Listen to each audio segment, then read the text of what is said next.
everyone. Thank you. I'll share my screen and make sure that this is working before I get started.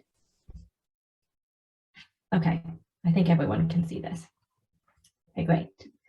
So we'll get started. I should introduce myself first. There's a lot of you that I've met before, and I think even more than I haven't.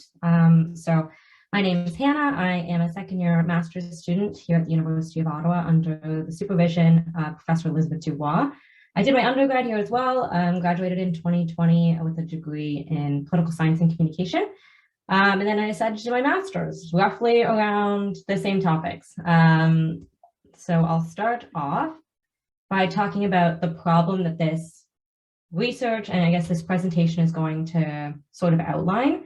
I should also mention this presentation is a bit of a mix of my proposal defense as well as I'm integrating some of the concepts that came from the great feedback and things that are going to be integrated later into the proper writing of the thesis as well. So we're testing out some of that stuff here today too. But the general problem being there's a lack of engagement and connection between young Canadians and the political actors. And this may be caused by a lack of political advocacy, or it may lead to a lack of political advocacy, and I'll define that in a moment. But in this research, we're defining young Canadians as those between the ages of 18 and 24, and they have voted at lower rates than older generations since the 1970s, with the exception of the 2015 federal election. In addition, they are contacted and directly contacted less than older generations as well. And they don't see themselves reflected in their priorities of their elected officials, which is a bit of a self-fulfilling prophecy in the sense that if they don't see themselves reflected, they might be less likely to vote. And then if they are less likely to vote and don't actually vote, then their priorities are less likely to be represented in chambers of parliament and other places. With that, I also want to touch a bit on Diane's presentation, who mentioned that a lot of us research things or look at things that we happen to have insight in or are somewhat passionate about. I decided to look at this because I worked as a political communications practitioner for a while during my undergrad and had the opportunity to work for several Canadian lawmakers. And in that, I was able to work on a national campaign, and I realized that a lot of the communications was not being targeted to young voters, which I thought was interesting because I was helping to write it, and I am a young voter, and definitely was at that point as well. And it's like, well, I don't see other people like me reflected in what we're trying to say, and that turned out that it appears that many of them didn't as well because they didn't turn out to the ballot box, but alas, we'll move forward. So there's a general question of why is political advocacy an area of focus in this work. It's been argued to play an important role in the process of political participation, and I'm generally defining it as an idea that someone has the ability and they believe that they have the ability to impact the political system. It's one of the easiest definitions and most well cited, and it's cited, I think, on the next slide as well. And a decrease in political advocacy amongst the youngest voting age generation can be an issue with the process of natural population replacement. If that trend continues as the next generation becomes of voting age as well, then it could be like a larger issue for democracy as time goes on. But ideally, like, we can fix this up or people just grow into voting. And so it's not as big of a concern. Additionally, voting and voting habits are important to start setting at a younger age. Late teens to early 20s are the largest formation of civic habit years, I should say. If you start voting, then you're more likely to continue to vote for the rest of your life in every subsequent election. If you start voting at a later age, you are less likely to continue to vote in subsequent elections, which is why political advocacy is a focus here. So the general research question that this is trying to look at, and this has been like zhuzhed around a bit, but I'm using sort of the older version as I have a better grasp of, first of all, how to read this large amount of text and to work with that. But what impact can the formal campaign communications during the 2021 federal election from the major Canadian political parties have on the perceived level of political advocacy in young Canadians registered in a post-secondary institution? So we'll break down all these terms in the next slide, as there is a fair bit. So in this project, at least, formal campaign communications is understood as advertisements run on Facebook by the verified accounts of the major Canadian political parties major Canadian political parties being federal parties that ran a candidate in every province and won at least one seat in the 2021 Canadian federal election. This effectively excludes the PPC and the Bloc Québécois. And then political efficacy, as mentioned before, the feeling that individual political action can have or does have an impact on the political process.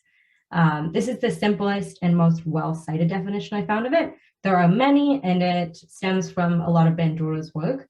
So I use this one to inform the research, and hopefully we'll continue on with it. Okay. So then there's a question of why were Facebook ads chosen as a base for this study. So young people are increasingly turning to social media for news and political information. This is not a shock to any of us, but they're also digital natives and generally more comfortable seeking out political information and engaging with it on platforms. In a Samara Institute for Democracy study in 2015, they found that 56% of young Canadians circulated, reposted, or engaged with political information on social media, and 54% followed a politician or political candidate on a social media platform. So more than half of young Canadians in their study was defined as those between the ages of 18 and 29 are looking for or coming across political information on social media platforms. However, they're not being directly contacted by those who are pushing out this content or this information. Facebook ads were also chosen because they are the most video Facebook advertisements were chosen because they're the most well-performing content on Facebook as opposed to just standard image advertisements. All video advertisements, I can also see who paid for them in terms of the political parties, which is easier to filter through. So we're looking at the formal political information, informal campaign communications only, as opposed to looking in where other political information comes in like chat groups and Facebook groups and all these other places that they know that they exist.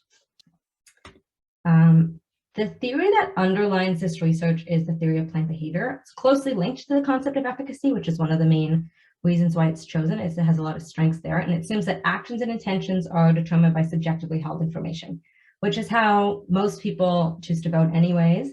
It also makes no claims about information accuracy or volume, which is useful because in the fact that it makes no claims about information accuracy or volume, it does not assume that making a decision requires a person to go through every piece of available information. I have not met a young Canadian who looked at every piece of available political information in the WIP period. I think that I'm fairly politically engaged, and I certainly didn't. So this is a strength of the theory in the sense that it doesn't assume that everyone has access to everything at all times and is looking at it critically. With that, it argues that beliefs constitute the informational and foundational elements of behavior, and especially those that determine behavior. However, this theory has several criticisms, which we're looking to sort of mold into this as well, in the sense that it's fairly logical way of looking at how people make decisions, and sometimes voting and other decisions aren't the most logical of decisions. With that, this research is also now integrating a scale to look at how emotionality will impact the way people view political advertisements and how trustworthy people think political advertisements are. So not the information accuracy portrayed in them, but rather how the person viewing it, so the participant, thinks about them and thinks, does it impact them on an emotional way? Does it impact them in terms of how they view themselves as a political agent? And is it able to are they able to make a determination based on how trustworthy the information that they're seeing actually is? With this, I made an emphasis about direct contact earlier in this presentation, and I want to just explain a bit of that here. So as mentioned, older generations are directly contacted by political parties at higher rates, and they also have a greater voter turnout than the youngest voting age generation.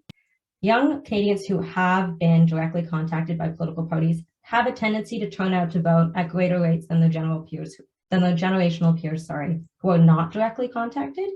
So this research sort of fits in the middle there. Are those who are not directly contacted finding the political information that they need to go out and vote and to at least change the way that they think about themselves as a political agent to actually show up to the polls? Or is it not doing anything? Ideally, everyone is contacted and has all the information they need, but that's not necessarily how democracy always works.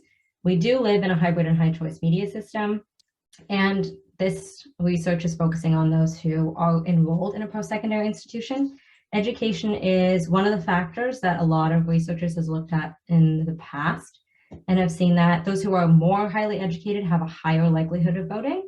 In addition, those who have access to high quality political information are more likely to vote as they have a better access to information, which we experience here in Canada, which is a blessing.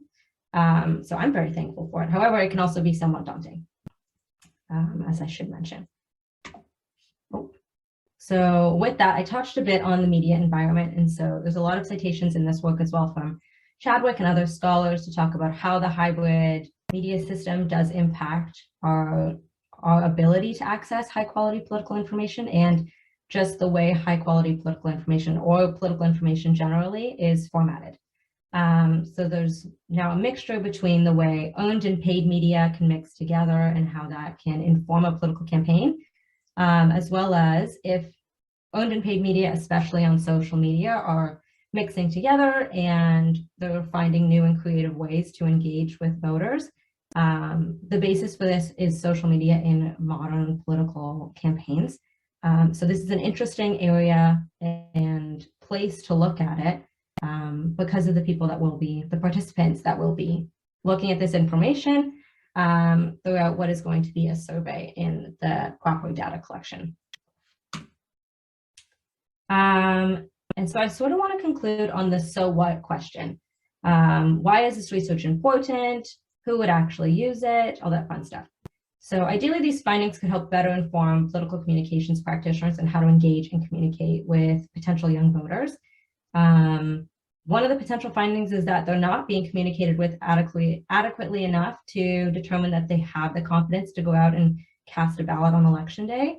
And the theory that I mentioned as well, the theory of planned behavior, understands that those who are highly politically engaged and those who are not highly politically engaged will have a differing impact. There will be a differing impact in the way that political information impacts them. So if there are people all over the spectrum in terms of this, especially young Canadians. So there's some young Canadians who are very aware of what's going on in their political environment. And I'm sure that there are some who didn't even know that there was an election in 2021. And ideally, there is a difference in how political information can impact them. But the hope is, on a very normative perspective, that that information can still get them out to vote. Not necessarily how it works, but hopefully this research can point to a better direction on what young Canadians might be missing in terms of their political information that they're seeing, and maybe point to a better direction on how to best communicate with them in the future to ensure that there is a growth in voting aged, or the youngest generation of voting age individuals actually turning out to vote. With that, thank you very much to the members of the CGSA who organized this, and I'm very happy to be able to speak at it. We're testing out some new information, so I'm not sure how well it went, but nonetheless happy to be here and to participate. And so I think I'm at the 15-minute mark, so I'm happy to take any questions. Okay, thank you, Hannah, for the presentation. And I believe everyone on this call had one or two things to learn from that presentation. It was very insightful, and I give kudos to you for a good job, well done. Thank you very much, Linda. Thank you. So please, Adele, is your electronic hand. Sorry? I didn't hear you. Oh, I just said thank you. Oh, okay, okay. So are there questions and comments for Hannah? You can raise the electronic hand on Zoom, or you could also use the chat to paste your comments and questions. We'll gladly, treat all of them on this call now. Okay, there's a comment for you on the chat from Danielle, which says, thank you for the presentation. I've given this topic some thought over the last couple of years, especially since the pandemic. Personally, I am more engaged than ever before in politics. I'm now 31, and I'm wondering if there is any literature that talks about that as you get older, get a job, buy a house, have a family, parents getting sick, social issues matter to you more. So you are more inclined to have a vested interest in political platforms. So difference in how things are being communicated. Sorry for the long question. I hope, Anna, you were able to get a clear picture of what she's trying to say from that comment. Yeah, of course. Well, thank you, Linda, and thank you, Danielle. I haven't read too much on the impact of this sort of information on older generations or people as they age. There is some in terms of like, does having children impact the way that you view yourself as a political agent? Does like being more financially stable impact this? A lot of this research stems from how these sorts of life events can impact the way someone votes, not necessarily if they're going to vote or not. With that being said, if you start voting at a younger age, so if you happen to turn 18 on election day and you show up to vote, you are more likely to continue to vote in every election past that, like municipal, federal, it doesn't necessarily matter. So I have no doubt that there is an impact on the sorts of life events that you mentioned, impacting the way someone views himself as a political agent and is likely to go out and vote or not to vote or even consider voting. However, I have not read enough about it to make a clear distinction, but it's a very interesting question. Okay, so Danielle, does that answer your comment or question on the chat? Or do you need more clarification? I would appreciate for you to signify. Okay, she said yes, thank you. So on the chat, there's another comment and question from Maria, which reads, thank you very much, Hannah, very interesting. Could you please tell us a little bit about the methods you want to use? So over to you, Hannah. Yeah, of course.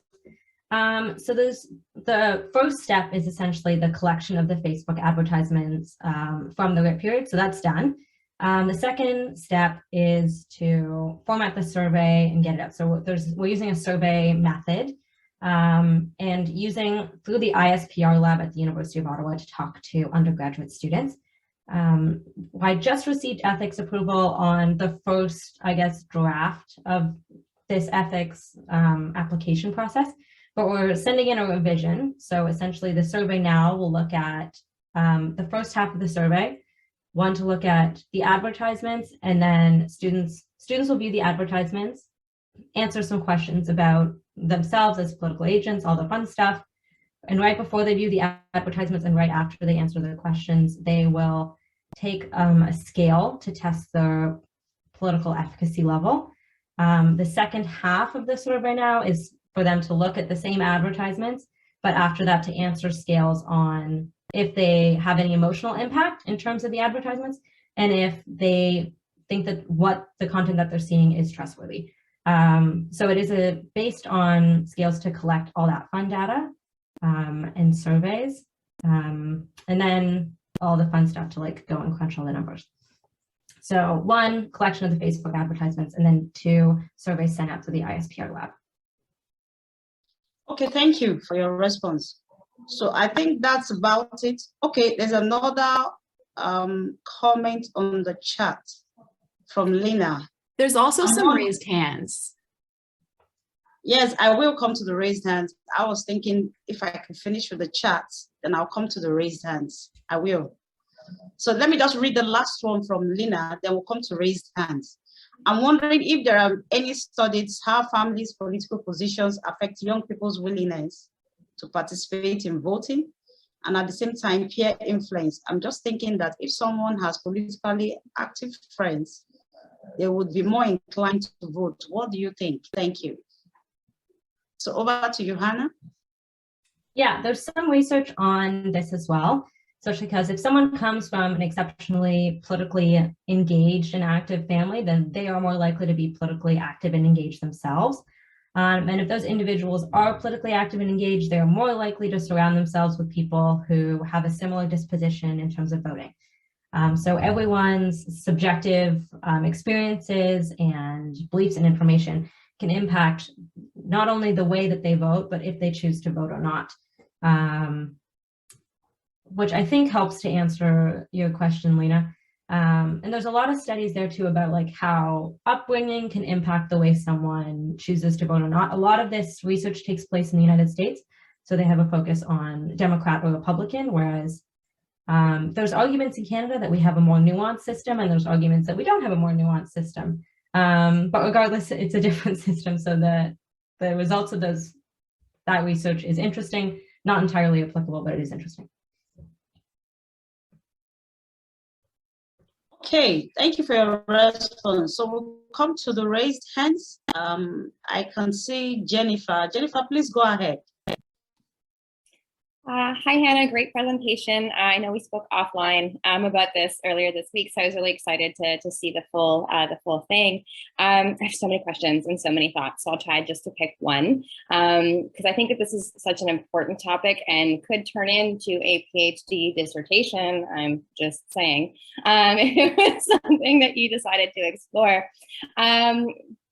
I think that there are so many different ways to reach young voters, and as you know from the class that we have together, pop culture is like my jam. And so I think about like campaigns like Rock the Vote that, at least to me, are very common in the States. And I'm wondering, or maybe beyond the scope of your research right now, but I'm wondering what your thoughts are on, and if you've seen any studies on the impact of like different types of communication, so not just advertisements, which certainly play a role, but more, I want to say interactive, maybe, aspects. Yeah, there's actually a great piece of literature that I refer to a lot, which studies like the impact of the Rock the Vote campaign in the US. So it's great to hear about it. It's definitely beyond what I'm trying to look at in this research, but I think that there is a common sense there that like different types of information are likely to impact people in different ways, which I know that you've mentioned in your pop culture class. And so that there's like an easy way to understand this on like a very basic level in terms of like how it impacts people's political information and political disposition. Definitely beyond what I'm trying to study now, but could definitely be a PhD project. I don't know if it's for me, but it's definitely for someone. Thank you, Hannah. Okay, so please go ahead, Jordan. Hi, Hannah. Thank you for your presentation. I know we've spoken in the past on different campaigns, but my question is relating, would this advertisement method be useful for local campaigns, or should be stuck to by only a central campaign?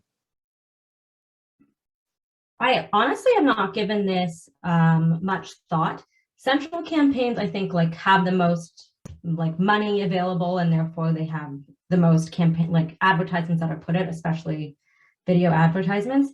And they largely have a larger following, and more people see their information. So it's easier to study. I'm sure that there are results to be seen from taking this on a local level and looking at the way local candidates interact with potential voters. Definitely beyond the scope of what I'm trying to accomplish, and I think it will require a lot more work and attention to detail. But it's an interesting question and one that definitely deserves to be looked at. And it's great to hear from you, Jordan. I hope you're keeping well. Thank you. Okay, Meredith, please go ahead. Thank you. Hi, Hannah. Thank you for your presentation.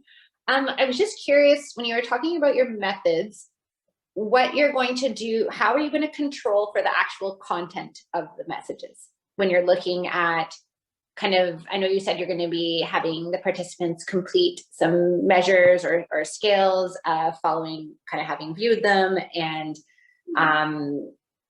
yeah, I guess like if I'm thinking of the different political ads I've seen, especially when they're seen on Facebook, they tend to kind of pull on different things. So how will you systematically control for that in your design? Yeah, so this is a great question, and one that I've had to give like additional more thoughts to. So this is largely controlled for now with the first survey and the revisions that we're making. So we're using the ads in the first survey to see if they will impact, and then we'll look for more nuanced data in the second half of the survey. So there's a lot of video advertisements that were posted during the 2021 federal election. The Liberals have like over 200.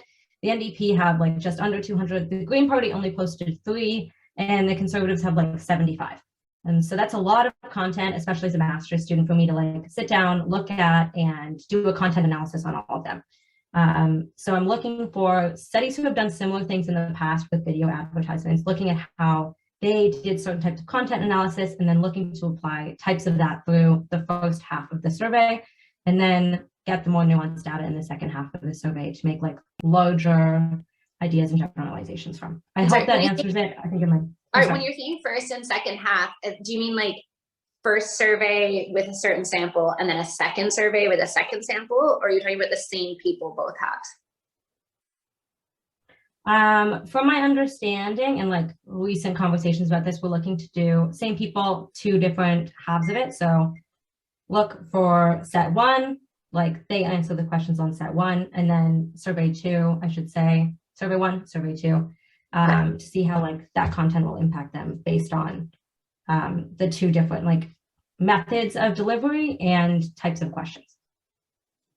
Okay. Yeah, I still have a lot of questions, I guess. And then how are you going to pick which are, like you said, there was 200 Liberal ones and 200 NDP ones and 3 Green Party ones. How are you going to standardize this? And I'm asking these questions because I think it looks like you're trying to do a bit of an experimental design. So these things all do need to be very controlled if that is or if you want to be able to have or draw the conclusions from it that you want to be able to draw. Yeah. So what are you going to do about the fact that you only have 3 advertisements from the Green Party and then you have to pick from 200 for some parties? Yeah, exactly. It's a great point to make, and one that I didn't necessarily consider a couple months ago. I was like, well, I'll just like randomly select the advertisements. That way, like the control's sort of out of my hands, and then they'll just see the random selection.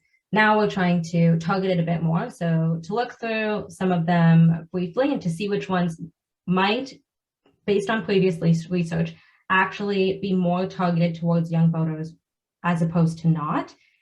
So those ones would likely have the largest impact based on previous research. So nothing that I'm designing or coming up with, but the way people have looked at it in the past, researchers have looked at it in the past, and then I'll apply a similar method or approach to not do a full content analysis, but to be able to go through them and then divert them based on, okay, this one's likely not targeted towards the 18 to 25 demographic.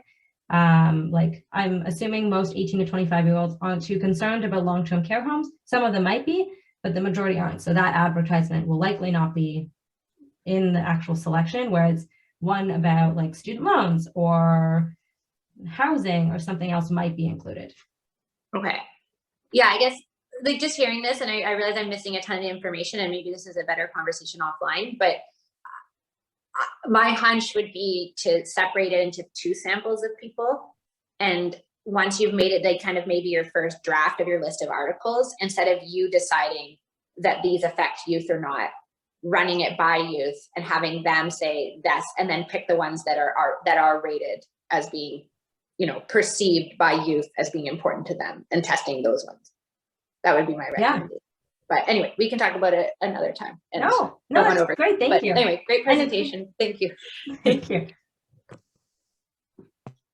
All right, thank you so much, Hannah, once again for the presentation. Thank you for all the comments and the questions. And I believe that will give you more room for improvements, you know, for next time. So back to you, Eliza, for the next presentation. Thank you. Wonderful. Okay, thank you, Linda, for that moderation, and thank you, Hannah, for a very informing and engaging session. I really enjoyed listening to the commentary. Pour notre prochaine session, on a les étudiants et étudiantes de co-op qui présentent leur expérience dans le programme et their placements. So we will have Jean-Sébastien moderating this session again as co-op coordinator, and so I will leave the floor to him. Thank you. Good morning, everyone. So for those of you who don't know me, I'm a long-term appointment instructor. I am also one of the 2 co-op coordinators for the program. My colleague, Dr. Sherry Ferguson, handles some of the co-op work term reports, and I manage mostly the French language ones. I used to be all by myself. There are 2 of us now, so you get 2 for the price of 1.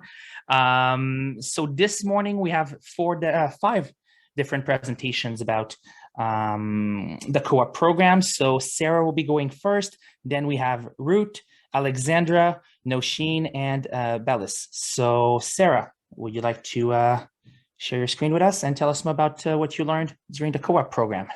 Well, just before Sarah gets started, sorry, I'll just stop this recording. I know it's